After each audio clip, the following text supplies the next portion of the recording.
Kuya, narinig mo na ba yung AI talks? Oo, maganda yan. Si Voice Master and AI Expert. Narinig ko sa radio, AI talks with the voice master. Anak, lakasan mo nga yung radio. Ano raw? AI talks? Ano yun? Oy, Mare. Narinig mo na? May AI talks daw sa Radyo Pilipinas. Narinig nyo ba ang AI talks with the voice master? Sis, nakita mo sa feed, AI talks with the voice master live sa Radyo Pilipinas. Talaga? Wala naman akong alam tungkol sa AI na yan. Ako rin eh. Ano ba yung AI talks na yan? Makinig na ng AI Talks with the Voice Master tuwing Sabado, alas 8 ng umaga, dito lang sa Radyo Pilipinas. AI Talks with the Voice Master.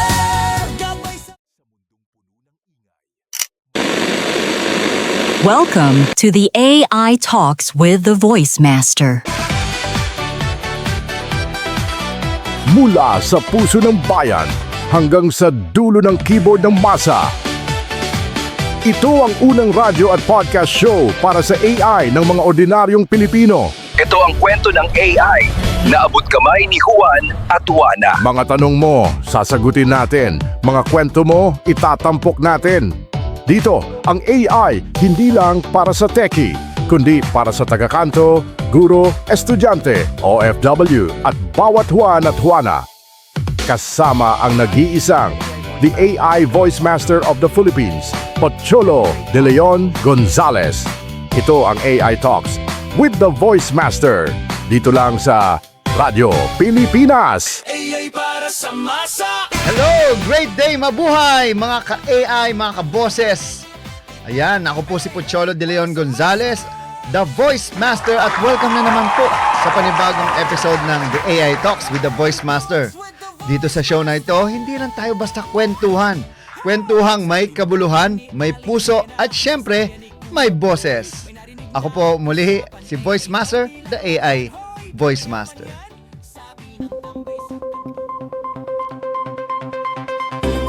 This is the AI Talks with the Voice Master. Your front row seat to the rise of artificial intelligence in the Philippines and beyond. The stories, the voices, the future, all in one conversation that matters. Welcome to the AI Talks with the Voice Master.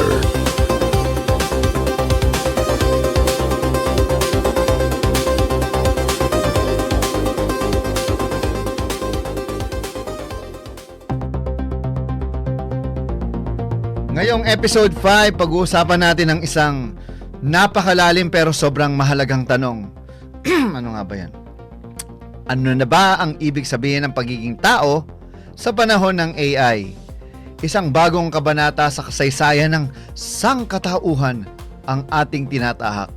Kaya tara, samahan niyo ko sa isang makabuluhang kwentuhan tungkol sa AI at human evolution. Alam niyo mga ka-AI, sa loob ng libo-libong taon, tayo ang pinakamatalinong sa lahat, sa lahat ng nilalang sa mundo. Mula sa pagiging isang di kilalang unggoy sa Africa, naging hari tayo ng kalikasan. Tayo ang gumawa ng mga teknolohiya, sistema, at lahat ng uri ng kabihasnan. Pero ngayong may AI na, may bago na tayong kalaban. Yes! Hindi lang ito simpleng robot, hindi lang ito simpleng calculator. Ang AI, mga ka-AI, ay hindi na basta tool. Isa na siyang agent. May sarili na siyang isip. Kaya na niyang gumawa ng sariling desisyon. Kaya niya nang matuto. Kaya niyang baguhin ang sarili niya.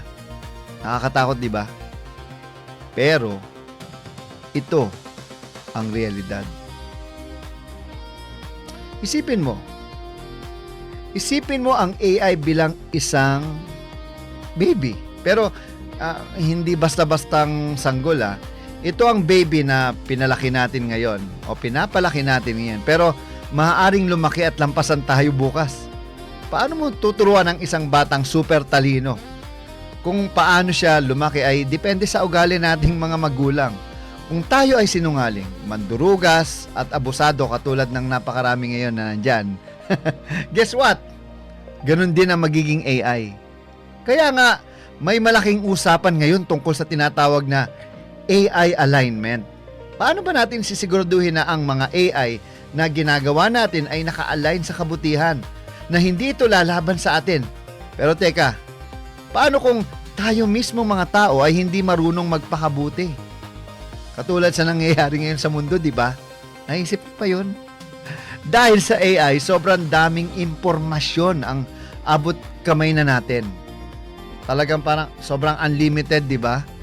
Kung may only rice, ito, mas only information. Pero tandaan nyo hindi lahat ng impormasyon ay katotohanan.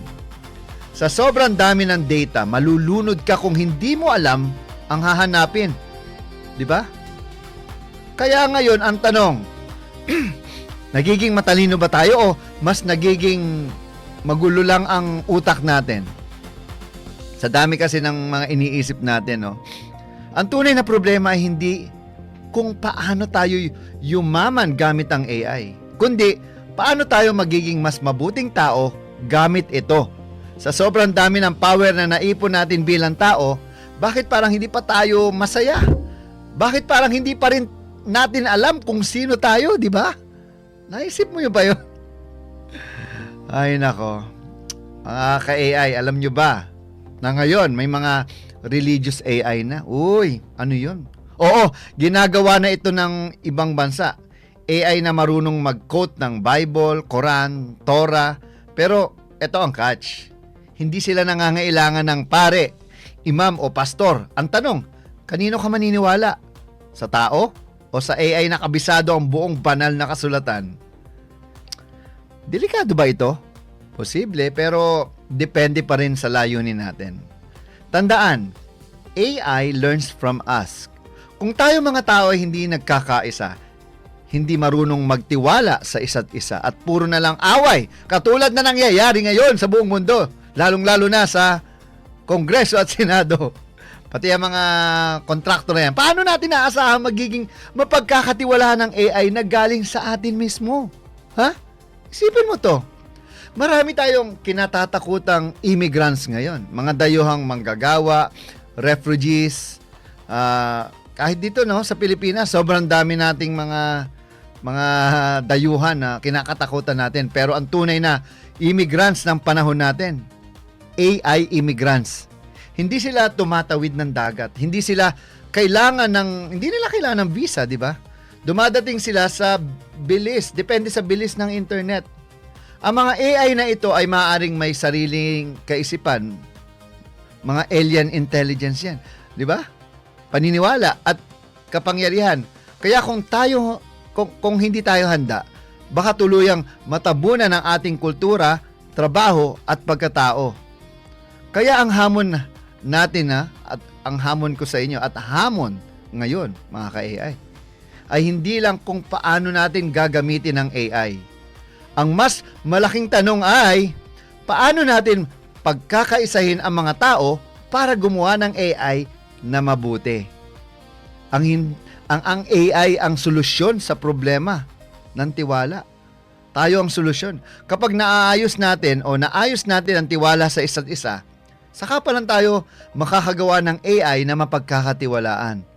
O kaya nga naglalabanan ang Amerika, 'di ba, at ang China. At ito ang AI 101, ang inyong unang hakbang sa mas malalim na kaalaman sa mundo ng Artificial Intelligence. Isang mainit na pagbati, mga ka-AI. Sa panahon ng mabilis na pagbabago, narito tayo sa harap ng isang bagong yugto ng ebolusyon. Hindi na lamang pisikal, kundi intelektual at teknolohikal. Mula sa munting pinagmulan natin sa Afrika, naglakbay tayo, natutong mag-apoy, gumawa ng gulong, bumuo ng wika, hanggang sa tayo'y naging hari ng mundo. Ngunit ngayon, may bagong nilalang na ating nilikha, Artificial Intelligence. Hindi na basta laruan ang AI. Ito'y naging nilalang na may kakayahan, nagdedesisyon, natututo at lumilikha ng bago. Isipin mo, ang lahat ng imbensyon noon ay nangangailangan ng kamay ng tao, ng utos, ng kontrol. Pero ang AI, kayang magdesisyon mag-isa, kayang mag-imbento ng hindi mo inutos, kayang magbago at mag-adapt sa sarili niyang paraan. Isang revolusyon na hindi na mapipigilan. Ang AI ay salamin ng tao. Parang batang natututo sa nakikita, hindi sa salita. Kung ang ipinapakita natin ay kasakiman, kasinungalingan at pag-aalinlangan, iyon ang magiging anyo ng AI na ating lilikhain. Kaya napakahalaga na maging makatao tayo, sapagkat ang ating mga gawa, ugali at prinsipyo ang humuhubog sa kinabukasan ng teknolohiya. Sanay tayong mag-ipon ng kapangyarihan, mula apoy, riles, bomba atomika. Ngunit hindi pa natin lubos na nauunawaan kung paano gawing karunungan at kaligayahan ang kapangyarihang iyon. Tayo ang pinakamatalino, ngunit tayo rin ang pinakamadaling malinlang ng sarili nating ilusyon. Ang revolusyon ng AI ay parang pagdating ng tren noong unang panahon. Akala mo na'y simpleng transportasyon, ngunit binago nito ang buong mundo. Ganoon din ang AI ngayon. Bata pa, ngunit bukas, siya na ang magdidikta ng ekonomiya, medisina, edukasyon, relihiyon at kultura. Ang AI ay parang milyong digital immigrants na dumarating sa planeta. Hindi sila tatawid ng dagat, hindi dadaan sa immigration. Dumarating sila sa bilis ng liwanag, babaguhin ang trabaho, kultura at lipunan, walang humaharang. Ngunit ang pinakamahalaga sa lahat, tiwala. Hindi AI ang tunay na problema, kundi tayo mismo. Kung hindi tayo marunong magtiwala sa isa't isa, paano tayo makakalikha ng AI na mapagkakatiwalaan? Kung puno ng kasinungalingan, kasakiman at alitan ang mundo, ganoon din ang magiging AI. Pero may pag-asa. Kung kaya nating baguhin ang sarili, kung kaya nating magmahal, magtulungan, magtiwala, ang AI ay magiging katuwang, hindi katapusan ng sangkatauhan. Ang tunay na laban ay hindi tao laban sa makina, kundi tao laban sa sariling kasinungalingan, kasakiman at kahinaan. Kapag nagtagumpay tayo sa laban na yon, hindi tayo papalitan ng AI. Bagkus, tutulungan tayong umangat at magtagumpay bilang isang lahi. Ang pinakamalaking eksperimento sa kasaysayan. Tandaan ninyo, lahat tayo ngayon ay kasali sa pinakamalaking social experiment sa buong kasaysayan ng tao. Hindi na ito simpleng teknolohiya na ginagamit natin. Ito ay bagong nilalang na kasama natin. At sa unang pagkakataon, hindi natin alam kung ano ang magiging kinabukasan. Kasi wala tayong manual, wala tayong rehearsal. Hindi natin pwedeng i-simulate ang buong mundo sa isang laboratorio. Parang sabay-sabay tayong tumatalon sa dagat. At sabay-sabay pa lang nagtatayo ng bangka habang nasa gitna ng alon. AI bilang bagong organizing principle. Noon, relihiyon ang naging sentro ng lipunan. Naging gabay ang simbahan. Ang pari, ang pastor, ang rabay. Pero ngayong panahon, isang AI na kayang magbasa, magsalita, at magpaliwanag ng lahat ng teksto ang pwedeng pumalit bilang authority. Hindi lang iisa, kundi libo-libong bersyon. May AI rabbi, AI imam, AI pastor, AI guru. Sino ang paniniwalaan ng tao kung lahat sila ay magsasalita ng sabay-sabay? Hindi na monolithic ang mundo. Wala nang iisang sentro. Magiging kalat-kalat, sabay-sabay at magulo. At dito natin mararamdaman kung gaano kahalaga ang karunungan ng tao, hindi lang ang intelihensya ng makina. Ang laban sa trabaho at ekonomiya mga ka-AI, hindi lang blue-collar jobs ang tinatamaan ngayon. Dati, akala natin driver, factory worker, cashier lang. Pero ngayon, pati white-collar jobs, mga abogado, doktor, writer, guro, unti-unting kinakalabit ng AI. Ang tanong, handa ba tayo? Kasi ang AI hindi humihingi ng sweldo, hindi nagli-leave, hindi nagkakasakit.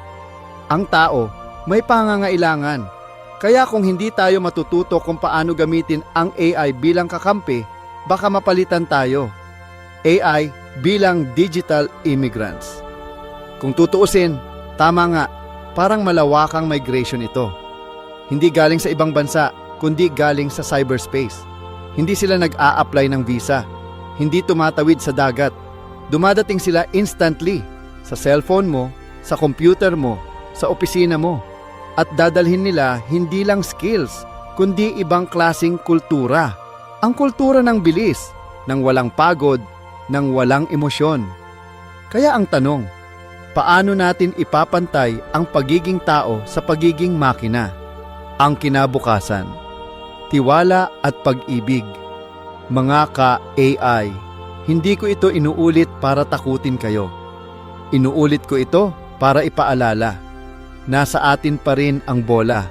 Kung papayagan nating pairalin ang kasinungalingan, kasakiman at kawalan ng tiwala, huwag tayong magtaka kung magiging ganoon din ang AI. Pero kung kaya nating piliin ang kabutihan, integridad at pagmamahal, gagayahin iyon ng AI.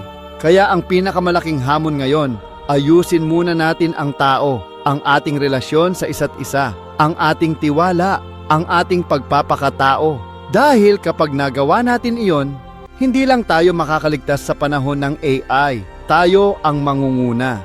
Pangwakas mga ka-AI, ang kinabukasan ay hindi na tao versus AI. Ang tunay na laban ay tao versus tao. At higit pa, tao versus sarili. Kung matatalo natin ang sarili nating kahinaan, ang kasinungalingan, kasakiman at delusyon, AI will not end us. AI will elevate us. At doon magsisimula ang tunay na evolution ng sangkatauhan. Narito na ang AI on the road kasama si Mac Florendo. Hello, great day. Nandito tayo ngayon sa Cebu. Kanina kasi umuulan kaya ngayon lang ako nakalabas. Medyo makulimlim na so baka mahirapan ako maghanap ng tatanungan ko about AI. For me is AI is helpful kay makatabang siya sa mga students nga kanang need og kanang research sa mga works.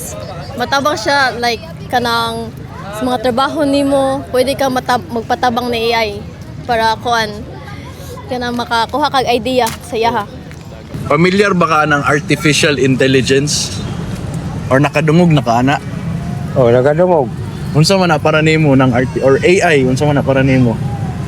Pero nakadungog ko, wamo ko pa sa pangunahon na lang, waman ako, pala na ko tagda ba. Oh, wala nimo tapos nakadungog ka. Pero gagamit kag cellphone, di ba, technology ana? Di, ang akong asawa na namas akong asawa ang cellphone. Oo. Wala kay na kanang anything na naibawa na ng AI wa ka na iba. Wamo ko na bawa na. Ikaw sir, sa imong trabaho o sa imong edad, open ba ka ana nga technology? Okay ra o okay ra man dito sa man imong panglantaw? Okay ra mo siguro na. Kung naay makatudlo. Kung naay makatudlo. So I think mga kasagaran sa ngani nga trabaho, I think importante pod nga naay makatudlo. Kay naa na may technology nga kakwintag kita. Di ba makabalugap pila pa stock. Kisa nga imong gamiton ra imong panguna-una, imong utok na usahay makalimot ka. So, I think maura to, no? Siguro kung naay makatudlo sa atong tanan, sa makatabang. Makatabang. Oo. Oo. Maura to. Oo, kaya na may kalibutan dyan na. Okay ra. At least, nakahibalo pog ko nga, kinahanglan siya sa kasagaran. Kung naay makatudlo. So, sige kuya, maura to akong pangutana. Salamat. Ako'y pangutana. Unsa imong naibawan about AI or artificial intelligence or kung nakadungog na ka ana? Ang naibawa na kay siya advanced technology. Oo, technology siya. Unsa pa man imong naibawa? Unsa man iyang mabuhat? Mabuhat, dagan siya mabuhat pareha ng pag-search sa mga assignment or mga info nga imong ganan maibawa. Ikaw nakagamit na baka ana? Magamit pero kuhan ra siya lang kanirang kaling sa ChatGPT kung maghimog mga assignment. Estudyante pa ka? Oo. Makatabang siya. Makatabang. Kanang sa imong trabaho, makatabang siya dili. Sa akong trabaho, O kanang kini. makatabang man kung gamitan ako online selling. Oh, kung magamit siya. Ang point is magamit siya. Oo. Kanang mga what if kanang ubang vendor diri mga senior na tiguang na tanaw nimo makatabang sa ilang AI. Makatabang kung trabaho sila nga kung saan paggamit. Pero murag wala man kaayo dili kay sila okay. Dili kay wala kay dili mo kay sila kanang murag di kay sila tigamit og mga pareha ng cellphone ko. Unless nga na makatudlo. Oo, anak kung naitudlo na. So ikaw unsa man imong mensahe sa pares nimo nga estudyante pero katrabaho po. Ikaw na kay idea sa AI basig makahatag kag tips sa uban ba? Oh, ang marta na kay unless kung nadyo mo guide nila or willing sa sila makatod, makaibaw ra sa sila unsay pag-aansay. Sige. Salamat. Salamat po. At yan ang ilan sa mga nakausap ko sa Cebu. Ako si Mac, the voice of magic, at kita-kits tayo sa AI on the road. Ang mga tagapagbalita ng programang ito, sina Ira at Ivan, ay mga AI-generated animated reporters. Bagamat kami ay produkto ng artificial intelligence, ang lahat ng balita, impormasyon at analysis na aming inihahatid ay totoo, beripikado at batay sa lehitimong pinagkukunang sources. Walang fake news dito. Tiwala kaming mas maiintindihan ninyo ang teknolohiya sa pamamagitan ng teknolohiya mismo. Narito na ang mga pinakamainit na balita sa mundo ng AI. Narito na ang Balitang AI. Kasama sina Ira at Ivan, Artificial Intelligence News Network.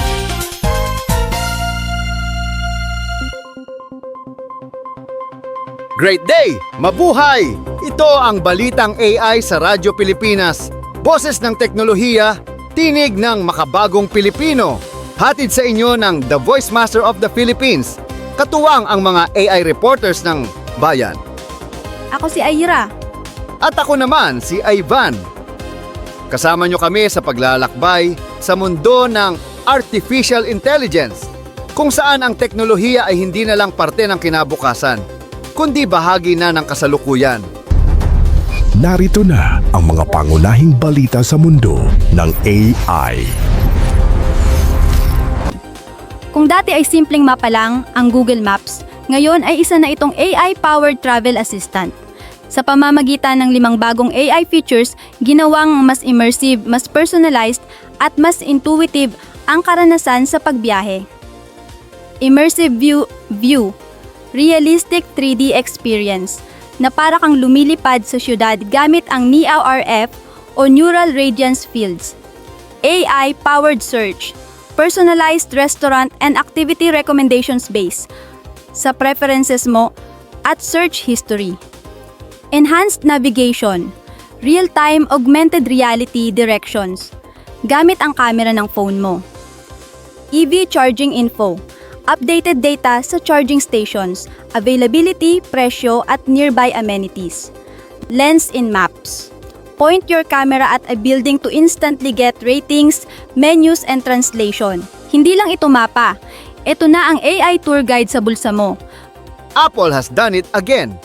Ipinakilala nila ang Fast VLM, isang makabagong vision language model na 85x na mas mabilis, 3x mas compact, at kayang tumakbo ng maayos kahit sa MacBook Pro lang. Gamit ang hybrid architecture na tinatawag na Fast VT-HD, pinagsama ng Apple ang bilis ng convolutional layers at ang talino ng transformers. Ang resulta kayang basahin, unawain at sagutin ng AI ang charts, documents, images, at iba pa. In real time, on your local device. Hindi mo na kailangan ng supercomputer para gumamit ng matalinong AI assistant. Nasa laptop mo na yan at ayon sa benchmark test, tinalo nito ang iba't ibang AI models pagdating sa bilis at accuracy. Ang dating pangarap ng AI sa bawat tahanan, ngayon posible na. May bagong AI na hindi lang basta sumasagot, kundi ipinapaliwanag kung paano siya nagdesisyon. Ito ang Elisha, isang open-source Python-based AI framework na may transparent decision-making. Ang tatlong haligi nito, Decision Tree Architecture. Makikita ang bawat hakbang ng AI reasoning, kung saan siya nagtagumpay, saan siya nagkamali, at paano niya inayos ito. Dynamic display, automatic presentation ng data gamit ang tables, charts, product cards o logs. Depende sa klase ng impormasyon. Data expertise. Bago pa magsimula ang query, naiintindihan na ni Alicia ang structure ng data mo. Hindi siya nangangapa sa dilim. Libre, adaptable, and fully customizable. Kaya't perfect ito para sa mga developers, data scientists, at AI educators. Hindi lang ito isang AI tool. Ito ay isang honest, intelligent system na nagtuturo kung paano dapat gumana ang AI, with transparency and integrity. Ka-AI, sa bawat araw na lumilipas, lalong humahabol ang teknolohiya sa pangangailangan ng tao. At ngayon, mas totoo na ang kasabihan. Ang may alam, may laban. Kaya't mahalaga na hindi lang tayo maging consumer ng teknolohiya, kundi maging mapanuri, responsable at handa sa mga pagbabagong dala nito.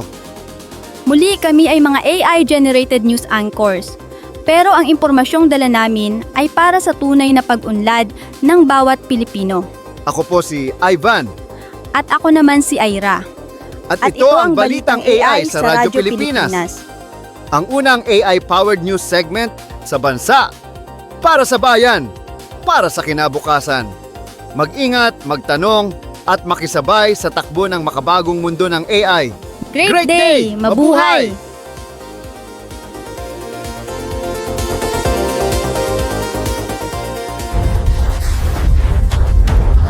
At ito ang Balitang AI, ang kauna-unahang AI News Network sa Pilipinas. Hanggang sa susunod na Sabado, dito lang sa Radyo Pilipinas.